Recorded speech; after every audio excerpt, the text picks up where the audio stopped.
Salut à tous, on se retrouve pour l'épisode 1824 du Zap Image. On commence aujourd'hui en ce mercredi 18 mai avec des anniversaires. Et tout d'abord, c'est le jeune anglais Ryan Sessegnon, il fête aujourd'hui seulement ses 22 ans. Ce joueur de Tottenham, bon anniversaire à lui. Il y a aussi Ricardo Carvalho, ancien joueur de l'équipe de Monaco, même du Real Madrid. Donc il fête aujourd'hui ses 44 ans, ce défenseur portugais. Il y a aussi Eric Guéret, ancien coach de l'Olympique de Marseille. Donc le coach belge fête aujourd'hui ses 68 ans. Et pour finir, c'est une joueuse de l'équipe de France, Eugénie Le Sommer. Elle fête aujourd'hui ses 33 ans. On va parler des résultats de la soirée d'hier. Il y avait quelques matchs. Tout d'abord en Première Ligue, un match ultra important pour l'équipe de Liverpool. Donc Liverpool se déplaçait du côté de Southampton. C'était victoire obligatoire pour Liverpool pour rester au contact de Manchester City pour ce titre de champion de Première Ligue. Et Liverpool a fait le taf du côté de Southampton. Donc Southampton menait 1-0 dans le match, mais grâce à Minamino et Matip, le défenseur camerounais de cette équipe de Liverpool. Donc Liverpool a renversé le match et surtout pris les 3 points très importants bien évidemment. Il ne reste plus qu'un match en Première Ligue. Donc tout se jouera dimanche prochain pour savoir qui sera champion d'Angleterre. Donc pour revenir voilà, sur le match hier, donc Liverpool a eu plus de possession de balle, plus de tirs cadrés que cette équipe de Southampton. Mais voilà, donc l'objectif c'était la victoire. Il y a eu victoire et en plus ça a été vraiment une équipe avec beaucoup de joueurs. En gros, des joueurs remplaçants qui ont commencé titulaires, vraiment une équipe remaniée. Donc on peut voir par exemple que Minamino a commencé titulaire, Elliott a commencé titulaire, Jones a commencé titulaire, Tsimikas a commencé titulaire. C'est souvent normalement des joueurs qui sont remplaçants, mais ils ont commencé titulaire hier parce que Jürgen Klopp a énormément fait tourner lors de ce match. Alexander-Arnold était sur le banc, Diaz, Fabinho, Anderson, Mané, Robertson, Salah, Thiago et Van Dijk. Donc il y en a qui étaient blessés, il y en a qui étaient sur le banc. Donc voilà, tous ces joueurs n'ont pas commencé le match hier, donc pourtant c'est que des joueurs voilà, normalement titulaire de cette équipe de Liverpool. Donc Klopp sait que voilà, il y a cette fin de saison de Première Ligue et il y a surtout ce match ultra important dans exactement 10 jours, ce match de Ligue des Champions. C'est pour ça qu'il veut aussi que ces joueurs soient frais pour cette finale de Champions League prévue samedi prochain. Et concernant Van Dijk et Salah, donc ils sont indisponibles voilà, pour le match hier, ils étaient forfaits. Donc un retour face à Wolverhampton dimanche est visé pour le dernier match de Première Ligue. Il n'y a aucun doute qu'ils seront là pour la finale de Ligue des Champions, annonce Klopp. Voilà, même s'ils étaient forfaits hier, lors de cette rencontre de Première Ligue. Donc Van Dijk et Salah normalement seront bien présents lors de la finale de Ligue des Champions contre l'équipe du Real Madrid. On va parler du japonais Minamino, a refusé de célébrer après avoir marqué contre Southampton où il a passé la moitié de la saison dernière en prêt. Il avait été prêté par l'équipe de Liverpool à cette équipe de Southampton. Il a été buteur, c'est lui qui a égalisé dans ce match. Voilà, il a évité de faire une célébration contre son ancien club où il a évolué la moitié de la saison dernière. Et Minamino donc joue pas tout le temps quand on voit l'attaque du côté de Liverpool. Voilà, c'est rare qu'il soit titulaire. Donc il a commencé titulaire, il a été titularisé à 11 reprises cette saison. Il aura inscrit 11 buts et 2 passes décisif. Donc à chaque fois qu'il commence titulaire, tout le temps, même souvent, il est décisif. Donc des belles stats pour le japonais et une stat complètement folle sur lui. Donc Minamino a marqué sur tous ses tirs cadrés cette saison. Il a réalisé 11 tirs cadrés, 11 buts. À chaque fois qu'il cadre, à chaque fois ça finit au fond des filets. Incroyable la statistique pour le japonais Minamino. Lui, il n'a pas été buteur, mais il a fait encore un gros match. C'est le défenseur français Ibrahima Konaté. Encore un match exceptionnel de sa part. Et Konaté n'a toujours pas perdu un seul match sous le maillot de Liverpool. Il a disputé déjà plus de 27 matchs depuis le début de la saison. Tous les matchs où il a joué, Liverpool à chaque fois n'a pas perdu. Bon, Liverpool a perdu quelques matchs cette saison, mais il n'était pas sur le terrain. Donc voilà, une stat magnifique aussi sur le défenseur français. N'oubliez pas que demain, Deschamps va dévoiler sa liste pour les 3 prochains matchs de l'équipe de France. Ce joueur mérite d'être appelé par Deschamps. On verra si Didier Deschamps va l'appeler. Toujours avec Liverpool, donc ils sont invaincus en championnat cette année en 2022. C'est la seule équipe à ne pas avoir perdu en Première Ligue sur cette année 2022. Donc les Reds sont sur une insolente série de 18 matchs sans la moindre défaite, 15 victoires et 3 matchs nuls sur cette année 2022. Comme d'habitude, bien évidemment, c'est le rouleau compresseur Liverpool qui est peut-être la meilleure équipe au monde actuellement. Et Liverpool avec cette victoire donc revient à un point de Manchester City. Donc c'est simple, c'était donc là les derniers jours, la 37e journée. Donc il n'en reste plus qu'une, la 38e, qui aura lieu dimanche. Donc rendez-vous dimanche pour savoir qui sera sacré champion de Première Ligue. Donc c'est simple, Liverpool reçoit l'équipe de Wolverhampton, Manchester City reçoit l'équipe de Aston Villa. Donc les Reds n'ont pas leur destin entre leurs mains et devront compter sur un bon résultat de Steven Gerrard avec Aston Villa.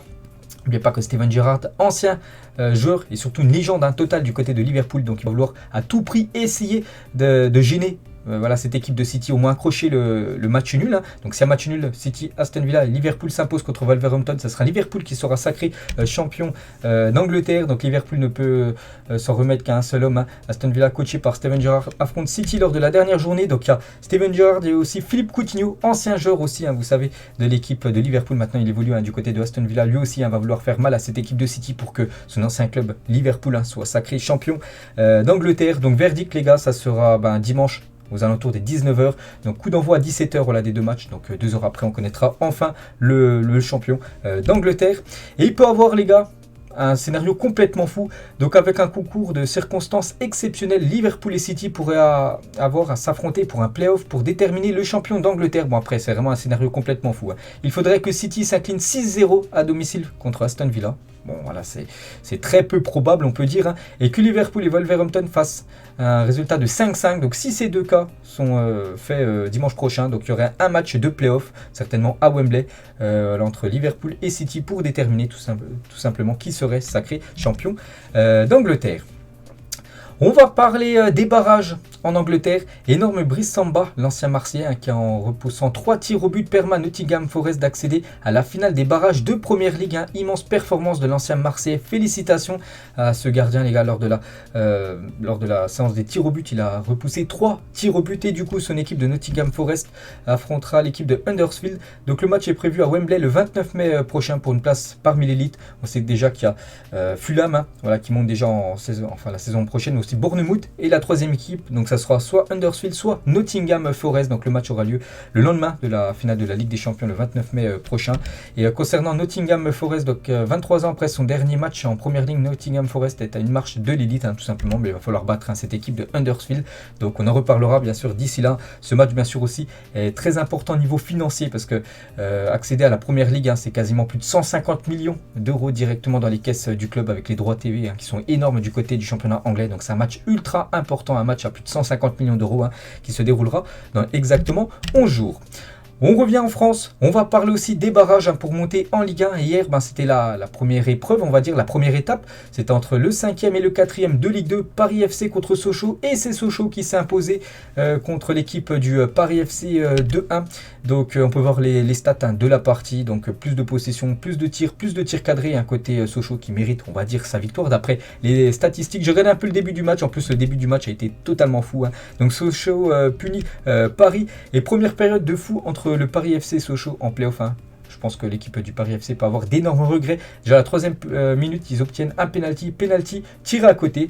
8e minute, but, voilà, pour le Paris FC. Donc quelques minutes après, encore un penalty accordé pour le Paris FC. De nouveau, encore, il a été tiré à côté. Ils auraient pu mener 3-0, hein, bien sûr, si les deux penaltys étaient inscrits au bout de 15 minutes de jeu.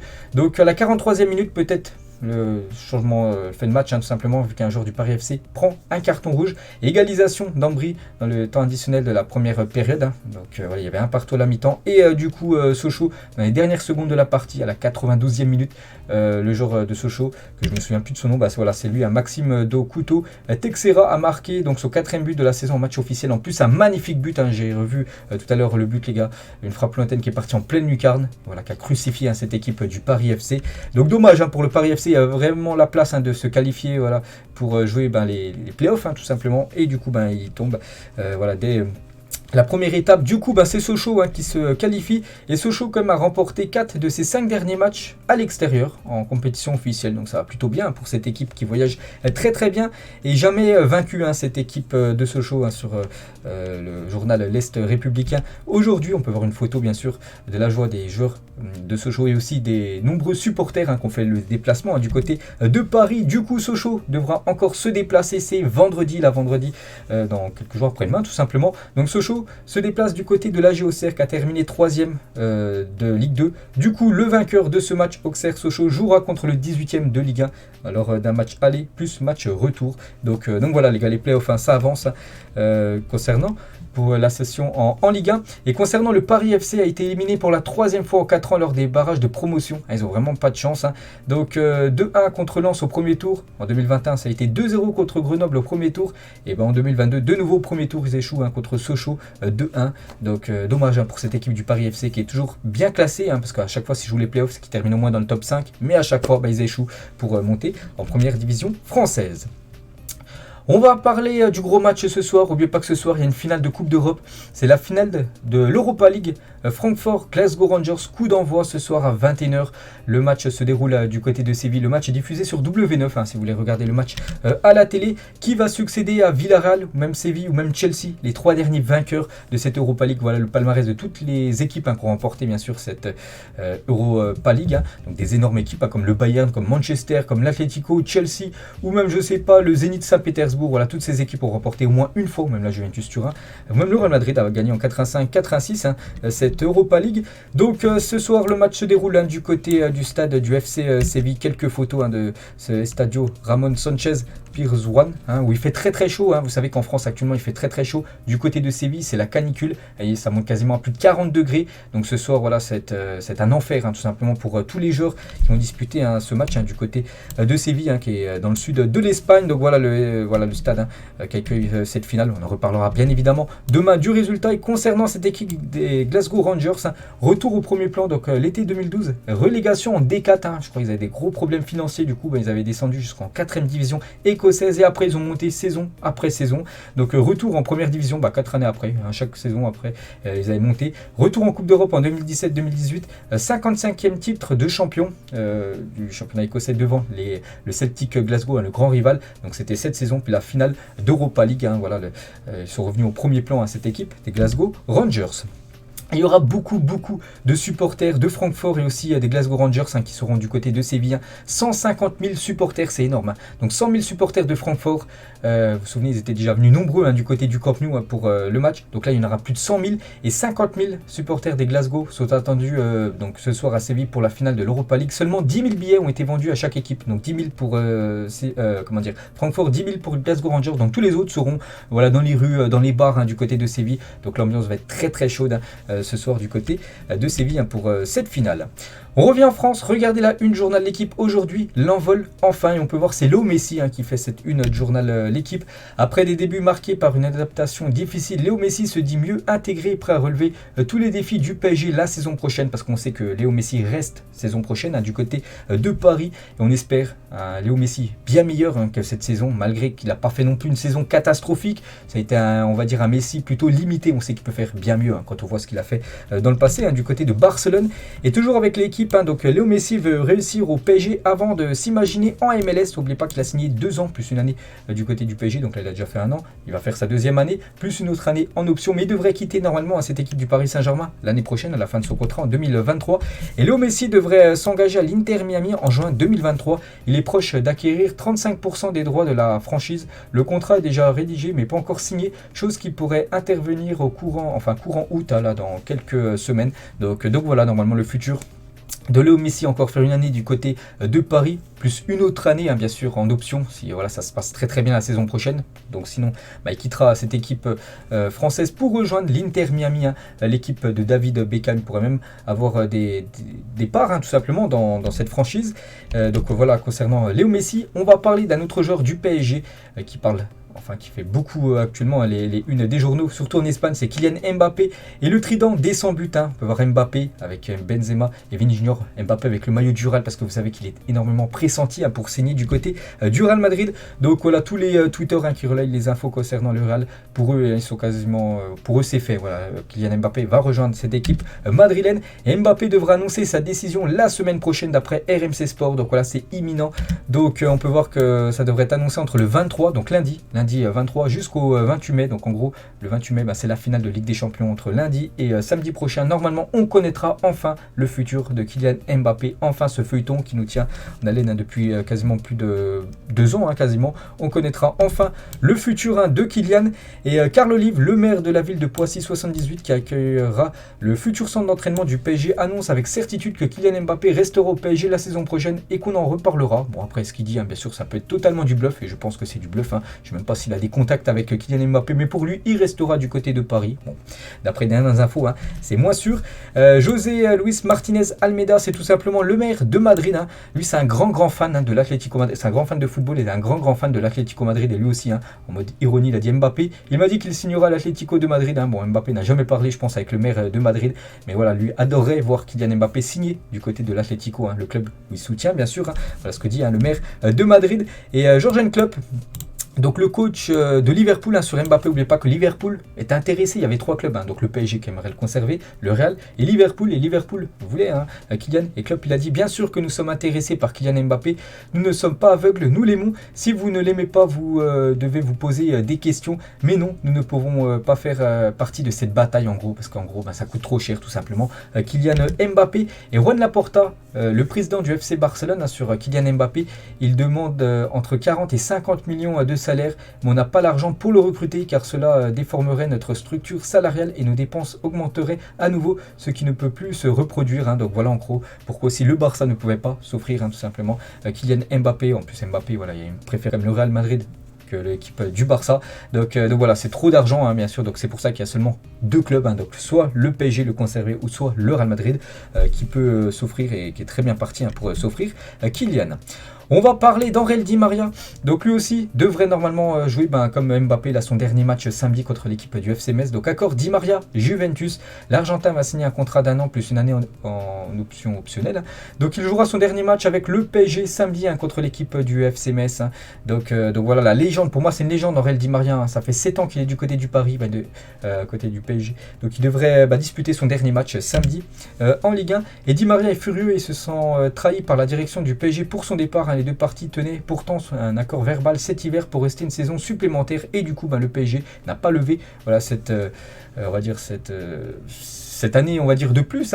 Pourtant lui, Di Maria voulait continuer du côté de Paris, il a toujours dit qu'il voulait rester jusqu'à la fin de son contrat, donc là c'est la fin de son contrat mais plus l'année optionnelle et du coup le PSG ne veut pas le conserver, donc bien évidemment il est très très déçu Angel Di Maria.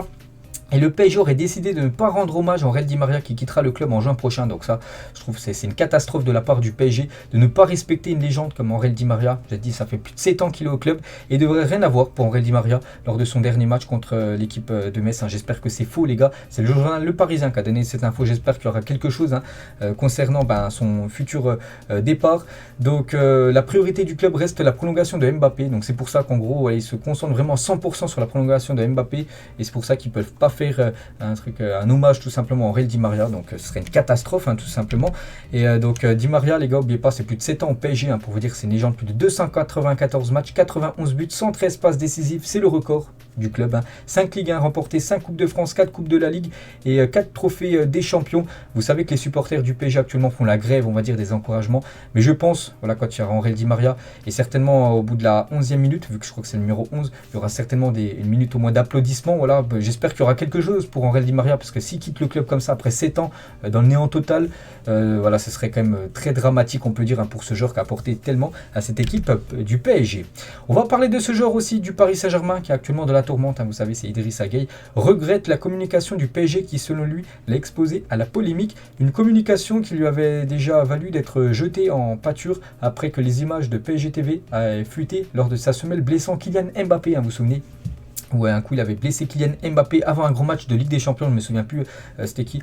Il avait été beaucoup critiqué tout ça et du coup ça passe pas trop actuellement, donc c'est un petit peu le clash actuellement entre Gueye et la direction du Paris Saint-Germain, mais bien sûr il a beaucoup de soutien. Donc tout d'abord son collègue Abdou Diallo sur Instagram, on sait tous qui tuait Idrissa Gueye, il a mis ça sur sa story Instagram, et même le président du Sénégal en personne apporte son soutien à Idrissa Gueye. Il a mis: je soutiens Idrissa Gana Gueye, ses convictions religieuses doivent être respectées par rapport, vous savez, à l'affaire du maillot avec le flocage arc-en-ciel qui n'a pas voulu jouer contre l'équipe de Montpellier. Donc c'est pour ça que ça fait énormément actuellement de bruit.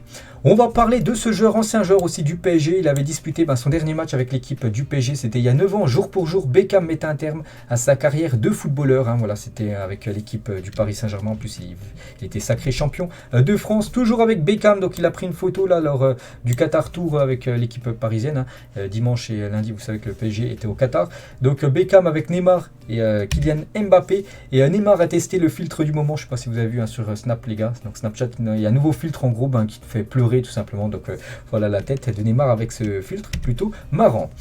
Il y a déjà un an, n'oubliez pas, le 18 mai 2021, on est le 18 mai 2022. Karim Benzema est de retour en équipe de France. Il y a un an, jour pour jour, Deschamps voilà, appelait tout simplement Karim Benzema pour les prochains matchs de l'équipe de France. N'oubliez pas qu'il était exclu depuis plus de 5 ans avec les Bleus. Et bon, il a joué l'Euro, il a été comme meilleur buteur de l'équipe de France. Lui, il a répondu présent lors de l'Euro, malgré l'échec de l'équipe de France qui est sorti dès les huitièmes de finale contre l'équipe suisse. Lui, il a fait un bon Euro. Et depuis, vraiment, il est impressionnant. Bien évidemment, Karim Benzema, donc c'était il y a un an, jour pour jour. Imaginez la surprise que ça aurait été si rien n'avait fuité dans la presse avant l'annonce de la liste. Parce qu'on savait déjà en début de journée que ça commençait à être très très chaud concernant le retour de Benzema. Imaginez, on n'aurait rien su. Puis on aurait vu Karim Benzema sur TF1 parce que Deschamps avait donné cette liste sur TF1. Donc ça aurait été totalement, on peut dire, fou. Toujours avec Karim Benzema, à ce moment-là, on était très loin d'imaginer que Karim Benzema allait sortir l'une des plus grandes phases finales de Ligue des Champions de l'histoire du football. Voilà, quand le Real Madrid est très mal parti pour se qualifier, il y avait 1-0 pour le PSG. Le PSG avait, on peut voir, 0-2, en gros plus 2 goal average par rapport au Real Madrid, 60e minute de jeu. Et voilà, Benzema pressing sur Donnarumma, et Donnarumma, je sais pas ce qu'il fait. Regardez, il avait le temps comme Donnarumma à la mettre en touche ou je sais pas, ou même dribbler, ou je sais pas, mais il a fait un petit peu n'importe quoi. Puis après voilà, c'était le fait de match, on va dire. Puis après la remontada du Real, après qui a éliminé l'équipe de Chelsea, qui a éliminé l'équipe de Manchester City, et maintenant ils vont disputer une finale dans exactement 10 jours, les gars. La finale c'est dans 10 jours, on est le 18, la finale c'est le 28 mai prochain. Donc on peut voir qu'on a parlé de Benzema, et Vini Junior aussi se prépare pour la finale de la Ligue des Champions. Le crack brésilien lui aussi qui a passé un cap cette saison, une énorme saison de Vini Junior. Donc c'est chez lui là, je crois que c'est chez lui, les gars. Il a fait une salle, une salle en mode de musculation avec un préparateur physique. Donc il s'entraîne déjà du côté du Real Madrid, plus il fait des entraînements aussi du côté de chez lui pour être vraiment performant, pour être une machine. Et c'est une machine actuellement, tout simplement, Vini Junior. Et le Real Madrid a réservé intégralement l'hôtel auberge du jeu de Paume, un hôtel de luxe 5 étoiles pour la finale de la Ligue des Champions. Donc il comprend ce complexe, donc 7800 hectares, 92 chambres, 2 restaurants, salles de sport et parcours de golf. Donc voilà, cet hôtel est situé à 40-50 minutes du Stade de France. Donc le Real Madrid n'a pas voulu aller dans un hôtel en plein Paris. Donc voilà, ils ont voulu un petit peu être dans la banlieue un petit peu plus au calme, on va dire. Donc c'est pour ça qu'ils ont choisi cet hôtel, les gars. Donc en gros, ils ont réservé toutes les chambres. Voilà, il n'y aura aucune autre personne qu'à part tout l'effectif du Real Madrid. Voilà, le staff, voilà, tout le monde, tous ceux qui travaillent du côté de Madrid. Donc voilà, ils ont réservé, on va dire, ce château qui est tout simplement magnifique. Une petite info pour au mieux préparer, bien sûr, cette finale de Ligue des Champions. En plus, l'hôtel est à 40 minutes, on va dire, du Stade de France en bus. Donc voilà où résidera les joueurs madrilènes avant la finale. Et Carlo Ancelotti, le coach, a déjà pratiquement choisi l'équipe qui sera alignée face à Liverpool en finale de Ligue des Champions. Bon, après nous, on a aussi un petit... on voit à peu près les joueurs qui seront bien évidemment titulaires. La seule incertitude du coach est de savoir qui entre Valverde et Rodrigo doit débuter en tant que titulaire au poste d'ailier droit. En attaque, ce sera Benzema en 9, Vini côté gauche, et à droite, ça sera soit Valverde, soit Rodrigo en tant que titulaire. Sinon, voilà, ce sera Kroos, Modric, Casemiro, et derrière, ce sera Ferland Mendy avec Militao, Alaba, Carvajal et au cas, ce sera Thibaut Courtois. Donc il y a juste ce poste d'ailier droit pour l'instant, mais il se pose encore des questions. On va féliciter Marco Asensio et sa copine qui viennent de se fiancer. Voilà une petite info concernant Marco Asensio qui est sur le départ. Il devrait quitter cette équipe de Madrid normalement, j'ai bien dit normalement, en fin de saison. L'émir du Qatar est à Madrid avec une délégation complète. Donc une petite info, les gars, c'est Encherinto TV, cette émission qui a dit voilà, que l'avion de l'émir du Qatar était tout simplement à Madrid. Donc je sais pas pourquoi faire, tout simplement, j'en sais rien. Elle était bien présent à Madrid hier. Toujours avec le Real Madrid et le FC Barcelone joueront un classico cet été à Las Vegas pour la pré-saison. Donc voilà, dans ce magnifique stade du côté de Las Vegas, il y aura un classico entre le Barça et l'équipe du Real. Et toujours avec le Barça, donc jouera donc un classico, je dis, face à Las Vegas. Il y aura aussi 3 autres matchs amicaux lors de la tournée américaine contre l'Inter Miami, contre la Juventus à Los Angeles et contre les New York Red Bull à New York. Donc cela rapportera environ 10 millions d'euros au club voilà, pour cette tournée de pré-saison. Toujours avec le Barça, objectif Koundé en une du journal Mundo Deportivo. Jules Koundé, le défenseur du FC Séville, est pisté par l'équipe du FC Barcelone pour le prochain mercato. Après Koundé, on peut voir voilà, déjà qu'il est sous contrat jusqu'en 2024 parce que je vois le chiffre. Et c'est beaucoup d'argent, Jules Koundé, vu qu'il est jeune, il est performant. Donc je pense c'est au moins 70-80 millions d'euros. Est-ce que le Barça a les moyens de s'offrir Jules Koundé? Ça, c'est moins sûr. On va parler de l'Atlético Madrid et le futur maillot de l'Atlético Madrid est quasiment dévoilé. Le Real Madrid a dévoilé hier son maillot et l'Atlético c'est imminent, déjà il devrait ressembler à ça, pour l'instant c'est pas encore officiel mais il ressemblera à ça, le futur maillot des Colchoneros que je trouve plutôt beau. Voilà ce maillot que portera Antoine Griezmann. Toujours avec les maillots de foot, Victor Osimhen, l'attaquant de Naples, avec le maillot de l'Argentine. Donc l'ancien maillot de l'Argentine avec le coq sportif à l'ancienne, le sponsor. Et surtout Maradona, numéro 10, dans le dos. Toujours avec les maillots de foot, voici le nouveau maillot extérieur du RB Leipzig pour la saison prochaine. C'est officiel, voilà, ça a été pris sur le Twitter officiel du RB Leipzig. Donc toujours avec le logo Red Bull, Nike et les cuissons bien évidemment. Donc ça sera un maillot rouge. Le maillot que portera Christopher Nkunku s'il reste du côté du RB Leipzig. On va parler de la sélection de l'Ukraine. C'est imposé 3-1 en amical face à Empoli. N'oubliez pas que l'Ukraine là va jouer d'ici 10 jours. Un match ultra important. On va dire les demi-finales de barrage pour la Coupe du Monde. Et ensuite potentiellement une finale s'il se qualifie contre le Pays de Galles. Donc pour une place bien sûr dans la phase finale de Coupe du Monde. On va parler de Alf Haaland, donc le père de Erling Haaland et son fils Erling Haaland. Donc voilà une petite photo de l'ancien joueur de Manchester City et du nouveau joueur de Manchester City parce que son père a joué dans le passé du côté de City. Maintenant son fils joue du côté de City.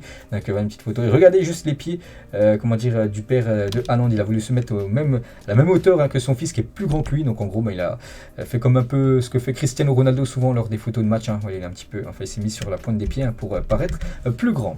Officiel, donc les vacances de Noël 2022 débuteront le samedi 17 décembre et ça c'est pas une bonne nouvelle pour les jeunes, je pense qui me regardent les gars et qui vont vouloir regarder des matchs de la Coupe du Monde parce que seule la petite finale le 17 décembre et la finale le 18 décembre de la Coupe du Monde auront lieu hors période de cours. Sinon tous les autres matchs de la Coupe du Monde seront pendant la période de cours tout simplement. Donc il y a beaucoup de matchs le matin, 14h, donc en gros il y a beaucoup de personnes qui vont louper tout simplement les matchs de Coupe du Monde et ça c'est vraiment dommage. C'est pour ça les gars qu'elle est un peu dommage cette Coupe du Monde qu'elle soit disputée en hiver parce qu'il y en a quand même peu de personnes qui vont pouvoir regarder les matchs à la télé.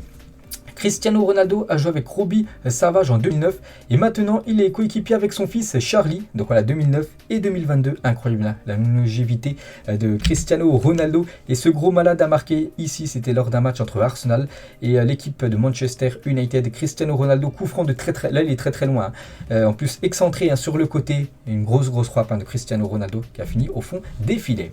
On va parler de l'attaquant turc Burak Yılmaz a invité l'ensemble de ses coéquipiers et le staff dans un restaurant à Lille avant de quitter le club. Vous savez qu'à la fin de saison, là, normalement dimanche les gars, il quittera cette équipe de Lille. Je sais pas où ira Burak Yılmaz. Donc il a invité toute l'équipe de Lille, que ce soit les joueurs, que ce soit le staff, tout le monde pour dire un dernier au revoir. Donc très classe de la part de Burak Yılmaz. On va parler de Arsenal, l'échec probable d'Arsenal se qualifier en Ligue des Champions parce qu'il n'y a pas que Tottenham. Il leur suffit juste d'un point lors du dernier match contre Norwich, qui est le dernier du championnat, pour valider cette place en Ligue des Champions. Du coup, Arsenal jouerait eux en Europa League.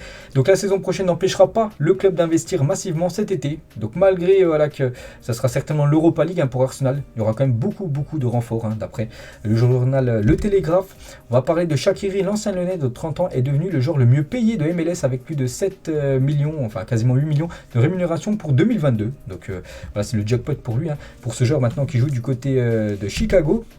On va parler de l'UVA de Pedrero, devient l'ambassadeur du Vasco da Gama. Donc cette personne les gars a complètement percé sur TikTok avec ses buts qui marquent de loin, tout ça. Je suis sûr vous avez déjà tous vu au moins une vidéo de lui. Donc le jeune homme a enregistré du contenu pour les réseaux du club et les a considérablement dynamisés, notamment TikTok où l'audience a été multipliée par 4 depuis son arrivée de 600 000 à plus de 2,4 millions d'abonnés sur cette page. Donc voilà en gros il a fait percer tout simplement le club de Vasco da Gama. Deux monuments en péril, donc match disputé en première division française. Donc Marseille c'est toujours le record, plus de 2576 matchs disputés en première division française. L'OM c'est en première position et Bordeaux est troisième, complète le podium et Bordeaux et Saint-Etienne pour l'instant. Bordeaux est dernier, Saint-Etienne avant-dernier. Du coup il pourrait descendre saison prochaine en Ligue 2 et bien sûr c'est deux monuments du championnat de Ligue 1 qui pourraient sortir du championnat, de première division et filer en Ligue 2. Officiel, donc la CAN des quartiers devient un tournoi national qui sera diffusé sur Prime Video, j'en ai parlé hier, mais je n'avais pas dit qu'un tournoi féminin sera organisé pour l'occasion. Il y aura aussi une CAN version fille, donc nos cités ont vraiment du talent. Donc la finale sera diffusée comme sur Prime Video pour vous montrer quand même l'ampleur que ça a pris. Leonardo Bonucci est le dernier à partir. Avant il y avait Bonucci, il y avait Chiellini, Buffon et Barzagli, puis après c'est Barzagli qui a quitté le club, après c'est Buffon, puis maintenant c'est Chiellini et maintenant il ne reste plus que Bonucci du côté de la Juventus Turin. Toujours avec la Juventus Turin, la photo à la fin de match avant-hier entre la Juve et la Lazio, entre Vlahovic et Paulo Dybala. Et Dybala, j'avais dit qu'il y a de fortes chances, hein. On sait que déjà il quitte l'équipe de la Juventus, j'avais dit qu'il allait peut-être aller du côté de l'Inter, mais du coup il devrait bien aller dans un club italien, mais pas du côté de l'Inter, hein. Dybala se rapproche finalement de l'AS Roma. L'équipe de José Mourinho, il aurait décidé de ne pas rejoindre l'Inter Milan. Bon, après à voir, hein, ça sera officiel ou non. On va parler de Ricardo Caca, disputer son dernier match avec l'AC Milan. C'était il y a 8 ans, jour pour jour, hein, cette légende Ricardo Caca, qui a fait surtout la saison 2007. Il a une saison énorme, il a tout remporté, tout simplement, en 2007, que ce soit Ballon d'Or, que ce soit Ligue des Champions ou même meilleur joueur. Hein, il avait été énorme, hein, lors de cette année 2007. Et toujours avec son club actuel, hein, l'équipe de Milan. Donc entre 18 000 et 21 000 supporters de l'AC Milan sont attendus à Sassuolo dimanche pour le possible Scudetto. Hein. S'il y a match nul seulement, hein, de l'AC Milan, ils seront sacrés champions d'Italie. La remise du trophée aura lieu sur place. Hein. Et côté Inter Milan, San Siro sera plein et attendra le résultat du club rival pour une éventuelle fête. Hein, parce que s'il y a défaite de l'AC Milan et victoire de l'Inter, ça sera l'Inter, hein, qui sera sacré championne d'Italie. On va parler de Lyon, les joueurs qui devraient quitter l'OL en fin de saison. Il y en a beaucoup. Hein. Dubois, Ndombele, Aouar, Paqueta, Mendes, Emerson et Kadewere. Tous ces joueurs normalement devraient quitter le club après cette saison. Échec, hein, du côté de Lyon, il n'y aura aucune Coupe d'Europe saison prochaine. Donc quasiment tous les meilleurs joueurs de l'équipe, hein, prendront un nouveau départ, hein, saison prochaine. Donc il y aura beaucoup de changements du côté de Lyon. Et Boateng, les gars, sur sa première année à Lyon, l'ancien joueur du Bayern, il a dit ça s'est pas passé comme je l'imaginais. Surtout quand on est 8e avec un club comme Lyon, ce n'est pas satisfaisant pour moi et pour le club. Hein. C'est vrai que c'est un énorme échec, hein, pour Lyon d'être actuellement 8e de la Ligue 1 à une journée de la fin. Les supporters de la Sampdoria sont descendus dans les rues, formés un cortège pour vanner leur rival rénois relégué en Série B. Vous savez que du côté de Gênes, donc il y a deux clubs en Série A, donc il y a la Sampdoria de Gênes et le Rénois et le Rona. C'est officiel, descendent la saison prochaine en Série B. Du coup, les supporters de la Sampdoria sont venus tout simplement vanner, hein, l'équipe du Rénois par rapport à leur descente. Les nouvelles chaussures de Pierre-Emerick Aubameyang, l'attaquant gabonais, hein, du FC Barcelone, il a mis ça sur sa story Instagram, hein, voilà, je ne vous apprends rien, donc des crampons en mode DBZ, n'oubliez pas qu'il avait fait une célébration Dragon Ball Z, hein, souvenez-vous, lors de son doublé, hein, contre l'équipe du Real Madrid au Bernabeu, donc maintenant il a ses crampons personnalisés DBZ. Bonne nouvelle les gars pour Chelsea, parce que Ben Chilwell était de retour à l'entraînement collectif, hein, pour la première fois depuis sa blessure au genou survenue en novembre dernier, hein. Vous savez qu'il a beaucoup manqué à cette équipe de Chelsea, hein, ce joueur, ce défenseur gauche très important de la défense des Blues, Ben Chilwell, et il était hier à l'entraînement, donc je ne sais pas s'il va jouer, hein, dimanche, le dernier match des Blues, peut-être voir quelques minutes de temps de jeu, hein, et ça fait plaisir bien sûr quand un joueur revient de blessure. Il y a 31 ans, jour pour jour, l'OM était sacré champion de France, hein. L'OM terminé avec 55 points, après je crois il y avait moins d'équipes, hein, parce que maintenant voilà, des fois les équipes terminent en tête avec plus de 90 points, donc je pense qu'il y avait moins d'équipes. Donc Monaco avait terminé deuxième, la GOCR 3e, Cannes 4e, hein, il était en Ligue, enfin en première division, Lyon 5e et Lille avait terminé à la 6e position. Et on finit cet épisode avec un saviez-vous, en 1970, le Brésil remporte sa 3e Coupe du Monde et obtient le droit de conserver le trophée, le vrai trophée original, hein, de la Coupe du Monde. Celui-ci a cependant mystérieusement été volé en 1983, donc 13 ans après, et n'a jamais été retrouvé. Donc voilà, celui qu'il a trouvé, donc peut-être il a revendu, hein, le trophée, voilà, pour avoir de l'or et après avoir de l'argent, j'en sais rien, mais bon, ce trophée n'a jamais été retrouvé. Donc voilà les gars, la fin de cet épisode, j'espère que ça vous a plu. Bon match ce soir, hein, pour ceux qui vont regarder la finale de l'Europa League, et nous on en reparlera bien sûr, hein, de cette finale demain. Et moi je vous laisse, bonne journée à vous et à demain.